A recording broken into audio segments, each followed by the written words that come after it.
Breaking news. The EU is debating whether or not to sanction Iran because of the upcoming conflict between Israel and Hamas. Concerns were voiced that additional sanctions against Iran could exacerbate the region's already volatile situation. The European Union, EU, is debating whether to increase sanctions against Iran because of its support for Hamas, but opinions are divided. Politico has also obtained plans developed by Germany, France, and Italy for additional sanctions against Hamas.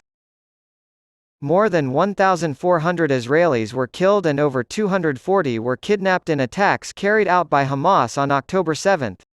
Tehran has long been a key backer of Hamas. Officials from the United States and Israel have said there is no proof directly linking Iran to the attack. Some European Union members, however, are pushing for the introduction of new restrictions on Iran, including a ban on the export of missile-related components. Hamas was designated a terrorist group by the European Union, EU, years ago, and the organization is already subject to a number of sanctions. Concerning Iran, the European Union decided last month to maintain sanctions related to the Iran nuclear deal, JCPOA. And since July, Brussels has a new sanctions regime that prohibits the export of components used in drones after accusations that Iran was supplying Russia with drones used to bomb Ukraine. According to 3 EU diplomats who were briefed on the discussions but requested anonymity to speak freely, the prospect of expanding those measures has caused a stir in Brussels. Diplomats with expertise in the Middle East met last week in the Council, the legislative body where the member states sit, to discuss the proposal. Many European Union member states voiced concerns at the meeting that the proposal's timing could backfire, leading to a worsening of the situation in the Middle East.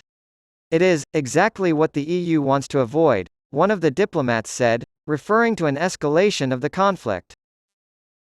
Some EU countries, however, have argued that it is prudent to be prepared to take action in the event that evidence emerges linking Iran to the October 7 attack or if Tehran takes action to further escalate the regional situation. Fresh.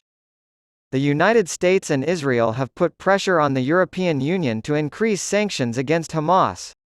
Politico has obtained a so-called non-paper, an unofficial EU document, in which the 3 largest countries in the bloc, Germany, France, and Italy, propose new sanctions against Hamas and its international backers.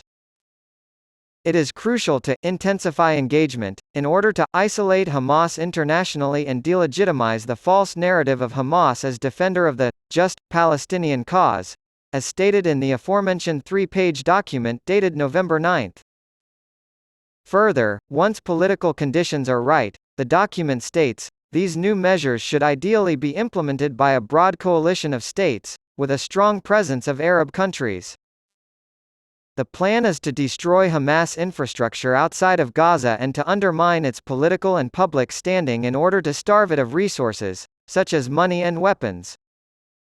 More individuals affiliated with Hamas have been targeted for sanctions under the current sanctions regime, which has designated the group as a terrorist organization since 2003. It also suggests extending sanctions against Iran, to target support to Hamas, in the form of the provision of arms like missiles for the group's military operations. Because these discussions are internal, confidential, and do not belong to the media, the EEAS declined to comment. The Spanish Council presidency declined to provide a statement. Denial by Iran. Iran, a staunch ally of Hamas and Hezbollah, said it had nothing to do with the terror attack inside Israel. Ayatollah Ali Khamenei, the supreme leader of Iran, praised Hamas on Tuesday, but he also said that those who say that the recent saga is the work of non-Palestinians are wrong, as reported by the Iranian state news agency IRNA. U.S. President Joe Biden warned Iran and others who might be thinking of attacking Israel, Don't. Emmanuel Macron, president of France, has hinted that Tehran provides aid and cooperation to Hamas, but he has also stated that he has no comment to make on Iran's direct involvement in the atrocities. Furthermore, some diplomats argue that the 2015 Iran nuclear deal, which has been politically dead for some time, could be affected by the new measures. The EU's External Action Service, EEAS, the bloc's diplomatic body, has reportedly been asked to brief the working group on the potential implications of moving forward with such a sanctions proposal against Iran by member states, as stated by a second diplomat. The third diplomat cautioned that the proposal may not receive enough support to move forward, saying that the talks were very preliminary and were held primarily so that member states could ask legal and political questions without having to take a firm stance.